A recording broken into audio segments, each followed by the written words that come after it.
let's make a quick and easy eucalyptus wreath. And the cool thing is, all you're going to need is a 14-inch wreath base and a eucalyptus garland. You guys, we get so many inspirations from garlands to create our own door wreath. Hi everybody, it's Kali with Kali's.com, and I'm ready to show you how to make an easy eucalyptus wreath. Now this is a garland, and basically any kind of uniform garland like this, I think this is about 6 foot.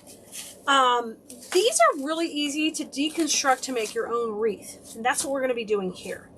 Our wreath base, we're going to use a 14-inch grapevine. The reason we picked this out is because it's got a pretty grapevine base. It won't matter if some of that shows through in the back. It looks really nice. We don't have to worry about covering it completely.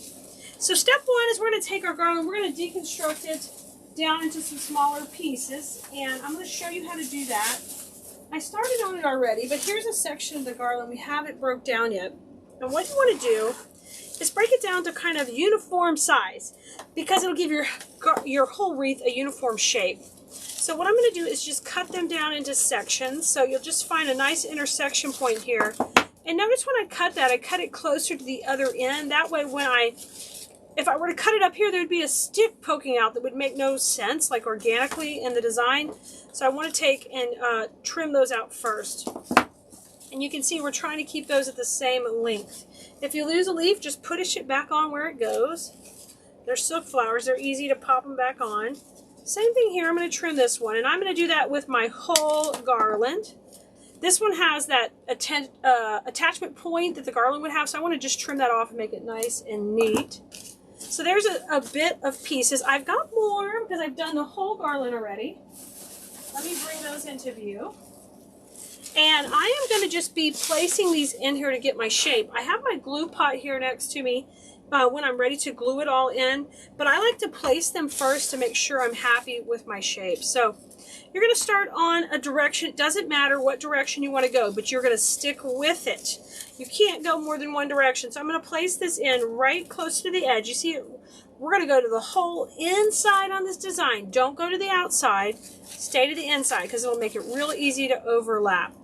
Now, I'm going to glue mine as I'm going because it'll just be faster.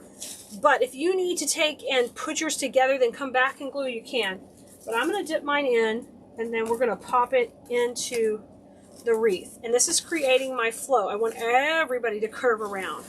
So I'm going to come around, and I'm going to put another one. I'm usually going to put them at the point of the clock.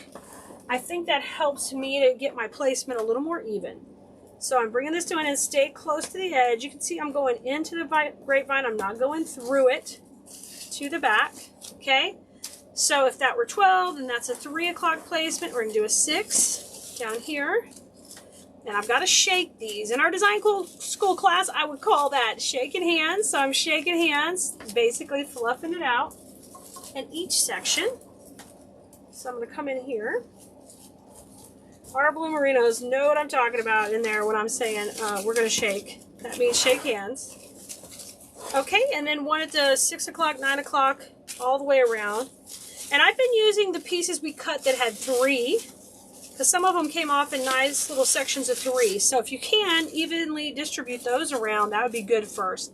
And then our pieces that came off in smaller sections will go in between. All right? And I'm just pushing that behind. Now, if I could see any of my glue, I'm going to cover it with Spanish moss, but I'm pretty good so far. Look how cute this is. So far, we've got 4 pieces in. That's it, and we're doing great. Now, what I want to do is, for a second, you want to kind of collate your pieces you've collected and make sure. See how this one has 2 pieces? This one has 2 pieces. Oh, no, these are singles. I'm just going to see if I've got, that one has 3. I'm going to kind of organize my pieces. These are singles, singles. So I'm just going through them real quick. Single, single.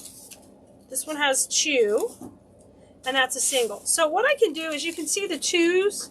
I'll just cut these to match. It'll just be easier if I have them matching as I place them in. If we wanted to put 1 piece between each section, we would need 4 groups of 2. So let me just make one more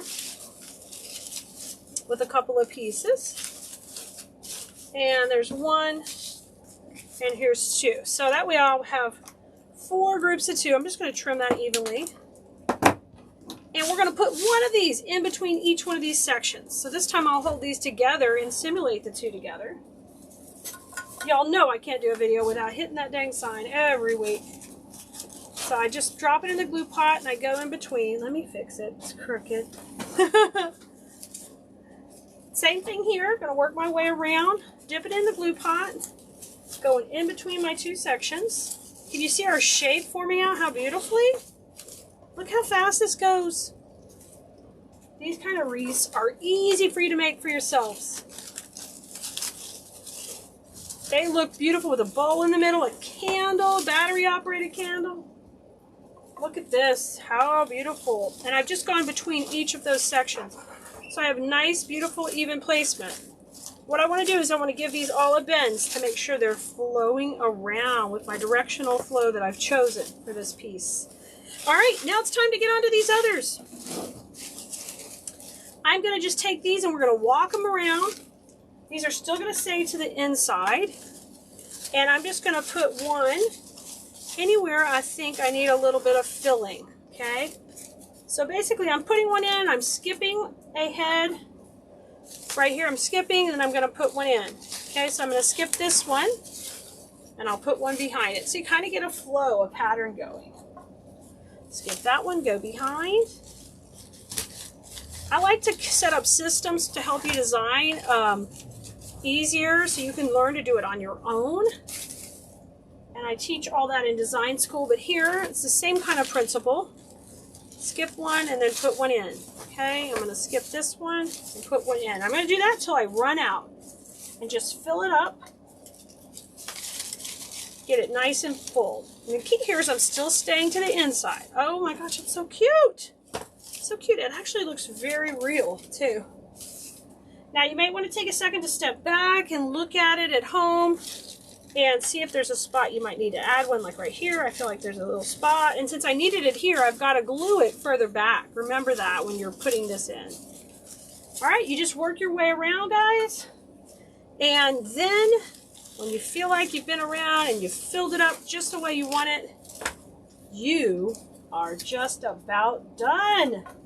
Y'all, if you don't already like, subscribe, follow, sign up on our email list, text us at textclay.com. We'd love to teach you more about floral design. We work with silk flowers, fun floral projects for every season of the year, but this one is a no-brainer. I can't wait to see you more, guys. Have a great one, and make sure to have fun with flowers. Bye, Blue Merinos!